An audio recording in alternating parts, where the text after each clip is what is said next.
Hey guys, how's it going? I'm Sydney from PhoneDog.com, and it is time for a dogfight. In one corner we have the Nokia Lumia 710, and in the other corner we have the Samsung Focus S. These are two popular Windows Phone devices, and they're both GSM phones, so you can buy them unlocked, or you can buy them with a contract on either T-Mobile or at&t. Now the question is, which one is better? You know, the Lumia 710 has kind of been touted as this mid-range Windows Phone device, and then the Focus S is the high-end device. But really, when you compare their spec sheet, they're very similar in a lot of ways. But you want to know which one is better. Which one should you go for? Well, that's what we're going to find out in this dogfight. Before we get started with that, I have to say a special thanks to our friends at Best Buy Mobile. We thank them because they send us the phones that we add to our One Paw Bandit game, and that's the game where you guys can win free phones. So one of the great things about Best Buy Mobile is that they sell phones from every major US carrier. So even though these two phones are on two different carriers, when you go to Best Buy Mobile, you can compare both of them side by side. So thank you, Best Buy Mobile, for being so awesome. Thank you guys for watching this video. It's a dogfight between the Lumia 710 and the Samsung Focus S. I'm Sydney from PhoneDog.com. Let's get started. So we'll start off by taking a look at the hardware, and then we'll get into some software. Obviously, you can see there's quite a bit of a size difference between the two devices. Obviously, the display, you have different sizes here. So the Focus S has a 4.3-inch display, and this is actually a Super AMOLED Plus display. It has a resolution of 480 by 800, so a pixel density of 217, which isn't extremely high, extremely dense, but still, the Super AMOLED Plus display is just absolutely beautiful. And we say this every time in a video, but the camera doesn't really do it justice. The colors are very rich, very saturated, and overall it has a clarity that's it's beautiful. It's definitely a gorgeous display, so it's nice to have that Super AMOLED Plus display. Now on the other hand, the Lumia 710 has kind of a smaller display. It's a 3.7-inch display here, and then it has a resolution of 480 by 800. So same resolution, but because it's a smaller display, you have a higher pixel density, so 252 pixels per inch. On top of that, this display also has ClearBlack technology, which means that the blacks are very black, they're very dark, and you're going to notice as we go throughout the video, that is if it translates well on the camera, you're going to notice that colors are more realistic to their true color, where Super AMOLED Plus really saturates them very well, but they're not true to their original color. It's more kind of an oversaturated version. Personally, I love the Super AMOLED Plus display, but if you want something that's a little more realistic, then the ClearBlack technology is great. So again, 3.7 inches to 4.3 inches. That's personal preference. Where you're going to notice it the most is really with text messaging. We'll go to a thread here. Let's send a message to the Phantom, and then we'll go here. So you're really going to notice it with text messaging. Obviously the keyboard is going to be much larger on the 4.3-inch display compared to a 3.7-inch display. That's really going to depend on the size of your hands and your thumbs and whatever you're really comfortable with. So we'll type out the quick brown fox. Sorry if you can hear all that noise outside. I think the garbage truck just came. The quick brown fox likes this keyboard a lot. So you can see very few errors. I did have to fix that when I originally typed it, but Windows Phone keyboard is excellent. I've used this as I've used a Windows Phone as my personal device, and it has an excellent keyboard. I can easily type quickly and have little to no problems. And you can see even with a small display, very few problems there.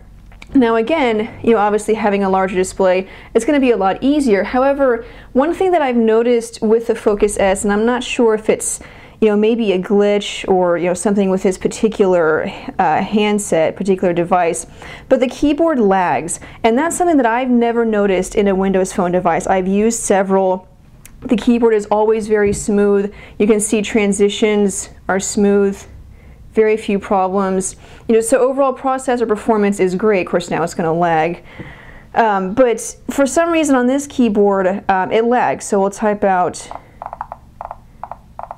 quick brown fox doesn't like this keyboard. So as you can see, it lags. It would just, you know, kind of lag for maybe just a half second and then quickly type out those letters that it missed. I'm not entirely sure why it does that. It does affect the typing experience a little bit because, you know, when it does lag, you're not sure, okay, did it catch that letter? Do I need to wait and see if it caught it?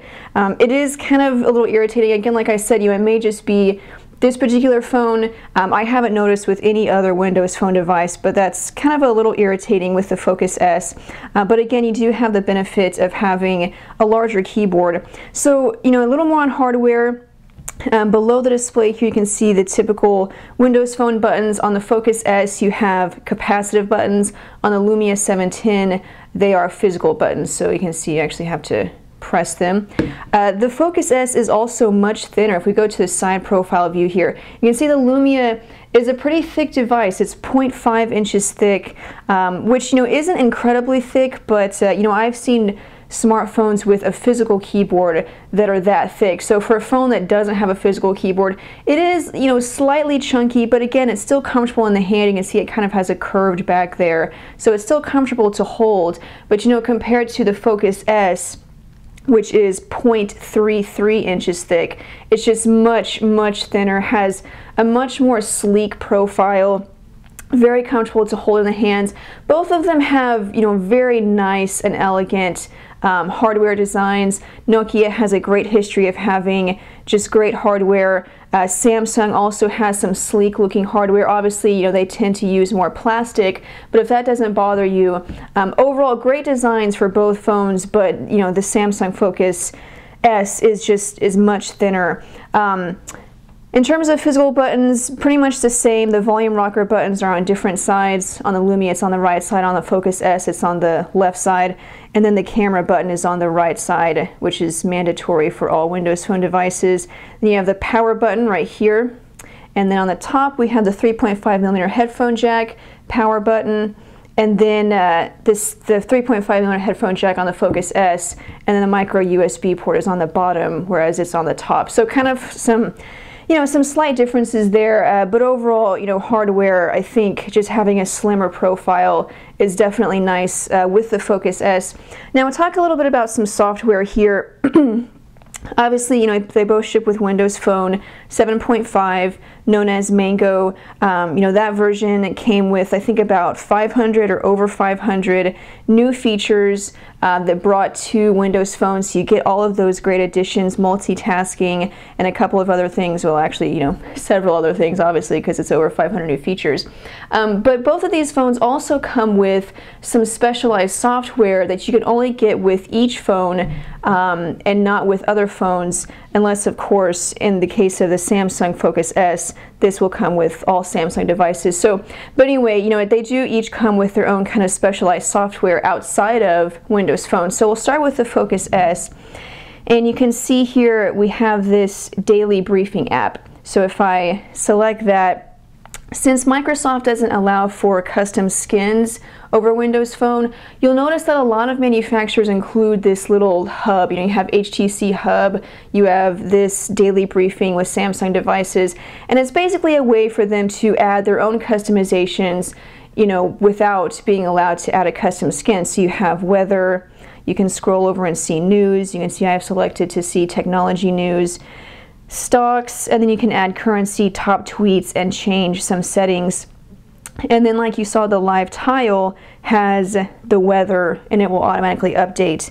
However, the Lumia does have some specialized software. You can see here this ESPN app. Now, in the Windows Phone marketplace, there is an ESPN app available. It's ESPN Score Center. You probably use it on, you know, an Android device or iOS. You can see it has scores, news, standings. You know, you've probably seen that app before, but this is a specialized ESPN app that still gives, you know, news and scores, but it also has HD video available. So that's kind of special to the Lumia 710. You also have Nokia Drive and Nokia Maps. Now, Nokia Maps is, not too big of a deal because you have Bing Maps, which is a great maps application, but Nokia Drive adds turn-by-turn navigation, which Windows Phone doesn't really have it. It partially has it, and it will give you directions whenever you ask for it. But in terms of turn-by-turn navigation, where it will speak the directions to you, it's not quite fully developed yet. So with Nokia Drive, you get that. It's a free app. You don't have to pay for it. So again, that's something that you don't have with the Focus S. A quick note about memory here. Both of them have 8 GB of internal storage.